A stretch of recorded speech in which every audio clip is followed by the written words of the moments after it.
নুরুল হাসান সোহান বাংলাদেশের অন্যতম এক ক্রিকেটার এবং কিপার। সোহানের অনেক বড় একটা স্ট্যাটাস দেখলাম, প্রিয় রংপুর রাইডার্স ভক্তরা, এটা আমার ব্যর্থতা ছিল এবং আমি সম্পূর্ণ দায়িত্ব নিয়েছি। প্রিয় রংপুর রাইডার্সকে ফাইনালে পর্যন্ত নিয়ে যেতে পারলাম না।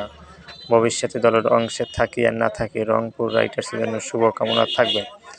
এই দলের অংশ হতে পেরে আমি এমন নিবেদিত মানুষের পাশে কাজ করতে পেরে সত্যিই কৃতজ্ঞতা। আমি আর কিছুই চাই না, শুধু রংপুর রাইডার্সে ভালো পারফর্ম এবং ফাইনালে যাওয়ার। আমাদের বিশ্বস্ত ফ্যান এবং ম্যানেজমেন্ট যারা সত্যি এটা প্রাপ্য, তাদের আবেগের কারণে আমি সততা এবং কঠোর পরিশ্রমের সাথে সব কিছু দিয়েছি, কিন্তু দুর্ভাগ্যবশত আমি এটা করতে পারিনি। আমি আবার দুঃখিত। সোহান ভাই আসলে ভালো মনের মানুষ। যে রংপুর হারালো, এটার সব দায়িত্ব সে নিজে নিয়েছেন, নিজের ঘাড়ে নিয়েছেন, যে আমার কারণে পারিনি, এটাই অনেক একটা প্রাপ্য ছিল।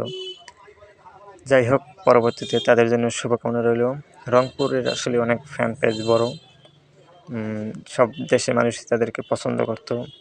এবং তার থেকে বড় কথা ছিল যে সাকিব আর তামিম, সাকিবের প্রতিদ্বন্দ্বী মনে করেন অনেকেই তামিম, তার বরিশাল, এবং আমি নিজেও একজন বরিশালের ছেলে হয়ে বরিশাল সাপোর্ট করি না।